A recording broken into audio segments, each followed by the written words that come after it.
ವಿಜಯನಗರ ಜಿಲ್ಲೆಯ ಹೊಸಪೇಟೆಯಲ್ಲಿರುವ ಐತಿಹಾಸಿಕ ಹಂಪಿಯ ಪುರಂದರದಾಸರ ಮಂಟಪದಲ್ಲಿಂದು ಪುರಂದರದಾಸರ ಭಾವಚಿತ್ರದ ಶೋಭಾಯಾತ್ರೆ ಅತ್ಯಂತ ವಿಜೃಂಭಣೆಯಿಂದ ಜರುಗಿತು.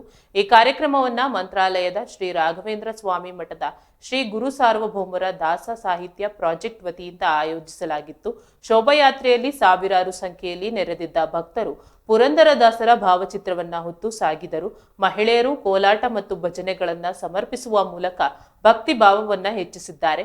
ಈ ಸಂದರ್ಭದಲ್ಲಿ ಮಾತನಾಡಿದ ಮಠದ ಮುಖ್ಯಸ್ಥರು, ಪುರಂದರದಾಸರು ಕರ್ನಾಟಕ ಸಂಗೀತ ಪಿತಾಮಹರೆಂದು ಪ್ರಸಿದ್ಧರಾಗಿದ್ದಾರೆ. ಅವರ ಆದರ್ಶಗಳನ್ನ ನಾವು ನಮ್ಮ ಜೀವನದಲ್ಲಿ ಅಳವಡಿಸಿಕೊಳ್ಳಬೇಕು ಎಂದು ತಿಳಿಸಿದ್ದಾರೆ.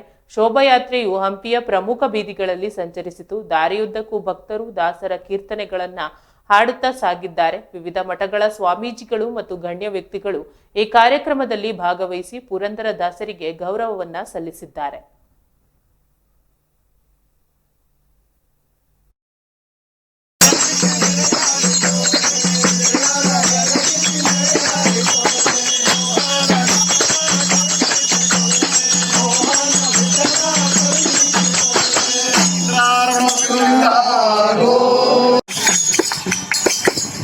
ಶ್ರೀನಿವಾಸ